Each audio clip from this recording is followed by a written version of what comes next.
How to select multiple photos on iPhone. To select multiple photos on iPhone, first of all, go ahead and open up Photos on your iPhone. Now, from here you need to select your photos. In order to select multiple photos at once, you need to tap on the Select option at the top right corner of your screen. After that, you just need to put your finger on the screen and drag it until you're finished selecting multiple photos. Here, you will also be able to view the total selected photos.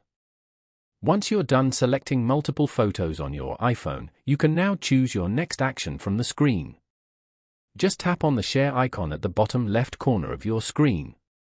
Here, you can have many options to choose from. And you can also share it with others through these sharing applications. By following these simple steps, you can easily select multiple photos on your iPhone. Thank you for watching.